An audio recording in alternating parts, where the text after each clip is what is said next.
ଚାଷୀ ଭାଇମାନେ ଆପଣମାନେ ନିଶ୍ଚିତ ଭାବରେ ଧାନ ବିକବାର୍ ଲାଗି ପ୍ଲାନ୍ କରୁଥିବେ, ଧାନ ବିକୁଥିବେ ବି।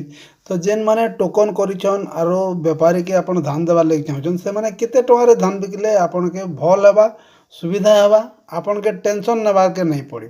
ତ ଦେଖୁନ୍ ଏତାର୍ ଆଗରୁ ଆପଣମାନେ ଯେନ୍ ଧାନ ବିକୁଥିଲେ ସେଟା ଆପଣମାନେ କେତେ ଟଙ୍କାରେ ବିକୁଥିଲେ?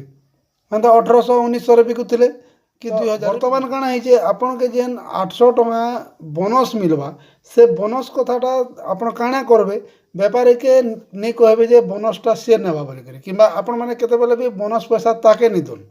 ଆପଣମାନେ କାଣା କରବେ, ତାକେ ଖାଲି ଧାନ ଦେଇଦଉନ୍, ଆଉ ବୋନସ୍ ଯେନ୍ ପଇସା ହେବା ସେଟା ଆପଣ ରଖବେ।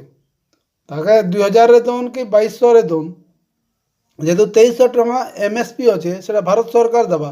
ଆର୍ ଯେନ୍ ବୋନସ୍ଟା 800 ହେବା ସେଟା ତାକେ ଦେବାର୍ ଲାଗି ନେଇ କହିବେ, ସେଟା କହିବେ ଧାନ ନେ 2000 କି 2100 ଟଙ୍କା ଦେ ବୋଲିକରି।